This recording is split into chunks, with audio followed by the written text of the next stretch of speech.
Google Shopping can look like it's working until you check the numbers properly.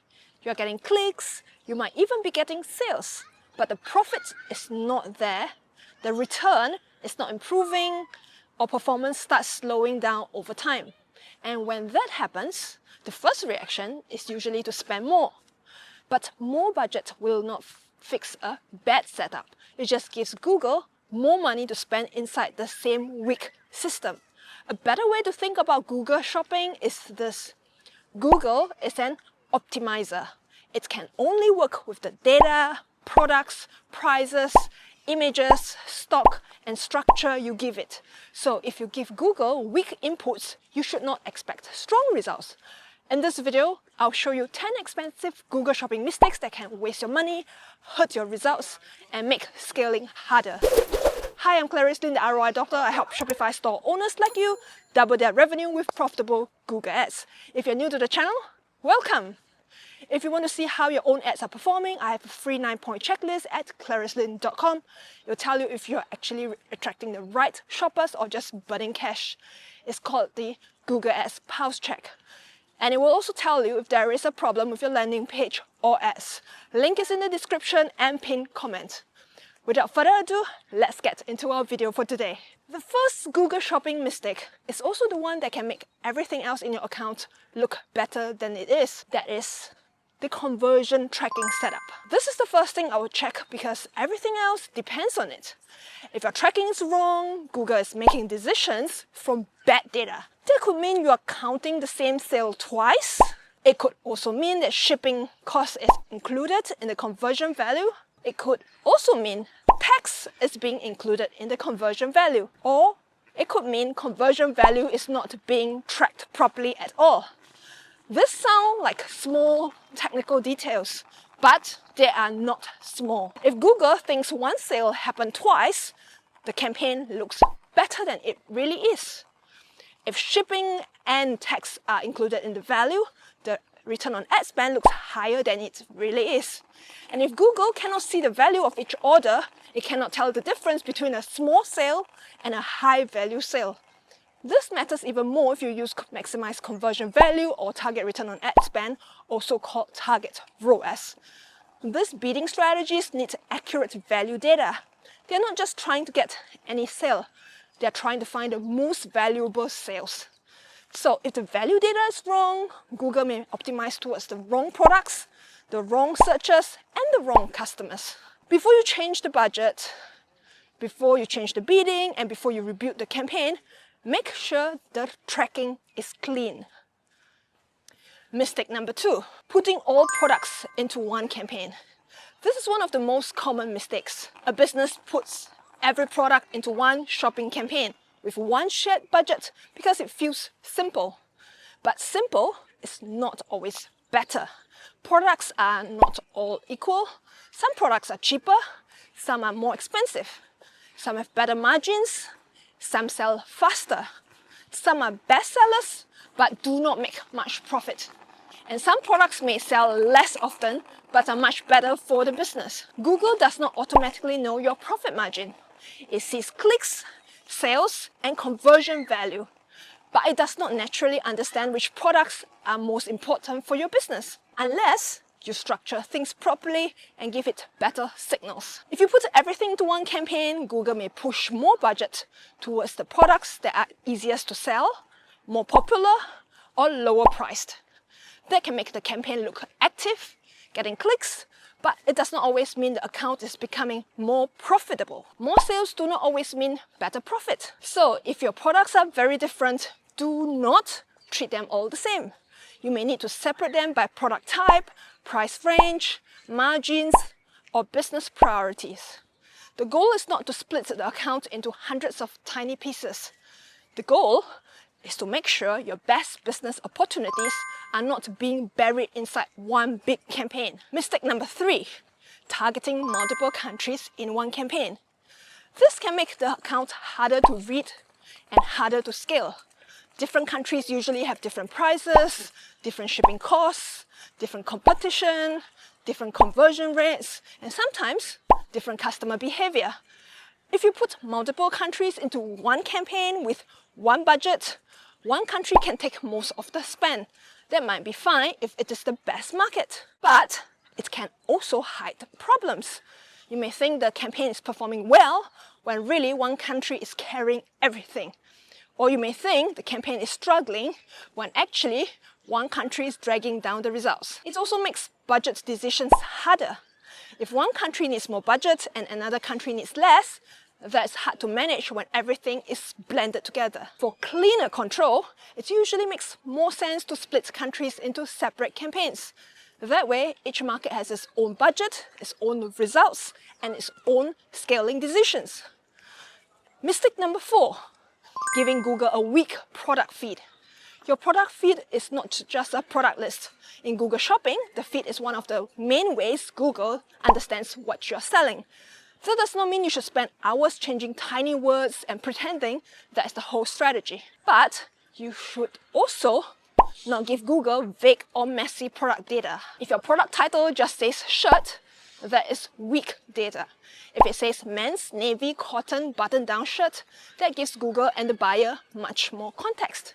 The same applies to product types, descriptions, colors, sizes, brands, and other product details. A better feed helps Google understand the product more clearly. That can help it match your product to better searches. So feed optimization is not about busy work. It is about giving Google cleaner information. Do not hide in the feed forever, but do not ignore it either.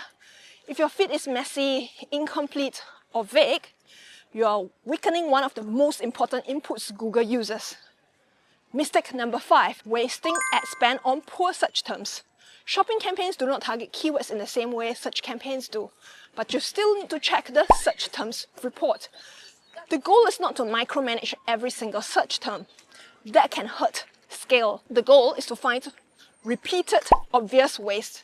For example, if you sell new premium furniture and your ads keep showing for searches like used sofa, sofa repair, or sofa covers, that's probably not useful discovery.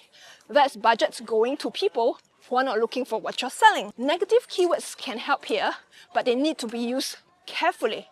You do not want to block every search that looks imperfect. Sometimes a messy search can still turn into a sale. But if certain terms keep spending and clearly do not match your products, you need to give Google better boundaries. The point is very simple. Do not over-control every search term, but do not let bad traffic keep draining your budget either. Mistake number 6, not checking your offer's competitiveness. Google Shopping is very comparison heavy. Your product can show beside competitors before the person even clicks. They may see the product, image, price, reviews, delivery details, and store name all in the same place. So your offer has to make sense. That does not mean you need to be the cheapest. Being the cheapest is not always the best strategy. But if you sell the exact same product as another retailer and your price is higher, with no stronger reviews, no better delivery, and no clear trust advantage, your conversion rate will probably suffer. The mistake is not charging more. The mistake is not knowing how your offer looks next to everyone else. A higher price can work if the value is clear. Maybe your delivery is faster. Maybe you have better reviews. Maybe your return policy is better. Maybe your brand has more trust. Maybe the product itself is better. But if the buyer cannot see any reason to choose you, then more clicks may not fix the problem. Sometimes the issue is not the campaign. Sometimes your offer is just weaker than the competition around it. Mistake number 7, not using custom labels for business control. Custom labels are useful because they help you group products by business meaning. Google can see clicks and sales, but it does not automatically know your true profit margin, which products are clearance items, which products are best sellers, which products are seasonal, or which products are a priority for the business. Custom labels help you bring that business context into the account. For example, you can label products by margin. You can label best sellers. You can label clearance items. You can also label seasonal products or label products with low stock. You can also label products that you want to protect or grow. This does not mean you should split everything into tiny campaigns and stuff the algorithm of data. Custom labels are not about overcomplicating the account. They are about giving yourself better reporting and better control. Without them, it may manage every product as if they are all the same. But they are not all the same. Some products drive revenue, some products drive profit, some products clear old stock, some products bring in new customers. Custom labels help you see those differences and make smarter decisions. Number 8, setting an unrealistic target return on ad spend. Target return on ad spend or target ROAS is not a magic profit button. It is a control setting. If you set the target too low, Google may spend too freely and bring in sales that are not profitable enough. But if you set the target too high, you can restrict the campaigns so much that it barely gets traffic. That means fewer clicks, fewer conversions, and less data for Google to work with. So the mistake is not having a high goal. Every business wants a strong return. The mistake is setting a target that does not match the data, the margins, the stage of the campaign, or the competitive landscape. A new campaign may need more room to collect data. A mature campaign may be ready for a tighter target. A low-margin business may need stronger control. A high-margin business may have more room to test. The target needs to make sense for the business and the campaign. If you set it too loose, it can waste money. If you set it too tight, it can stop growth. The right answer is not always raise the target ROAS or lower it. The right answer is to set a target that matches your business reality. Mistake number 9, ignoring stock stability. Stock issues are not just a warehouse problem, they can become a campaign problem. Yes, if a product is marked out of stock in Google Merchant Center, Google can stop showing the product. But that does not solve the whole issue, because if your best-selling product goes out of stock, Google cannot magically replace it with another product that performs just as well. The budget has to go somewhere. It may shift into products with lower demand, weaker reviews, lower conversion rates, or worse margins. Then performance drops and it can look like the campaign is broken. But the real issue may be that the product mix has changed. That's why stock stability matters. You do not need to panic every time one product goes out of stock, but you do need to know when your top products are unstable.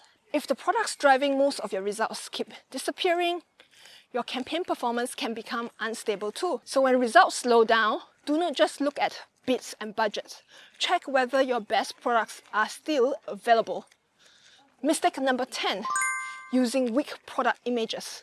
Google Shopping is visual. The image is one of the first things people notice. So if your image is blurry, badly cropped, poorly lit, too small, or looks worse than your competitors, you're making the click harder to win. This does not mean you should use risky images with text, badges, borders, or anything that could cause merchant center problems. You still need to stay compliant. But compliant does not mean weak. Safe does not mean boring. A strong shopping image should be clear, sharp, easy to understand, and well presented. If you're using the exact same poor supplier image as everyone else, your product may just blend in. If your competitors have cleaner, sharper, more trustworthy images, they may win the click before the buyer even reads the details. The goal here is not to trick people with flashy images. The goal is to make the product clear and attractive. In shopping, small visual differences can matter because the buyer is comparing products side by side. So make sure your images help your products compete. The big lesson with Google Shopping is this. You do not want to micromanage every tiny setting, but you also do not want to blindly trust the algorithm with weak inputs. Google can optimize, but it needs the right information, the right structure, and the right boundaries. If tracking is wrong, Google learns from bad data.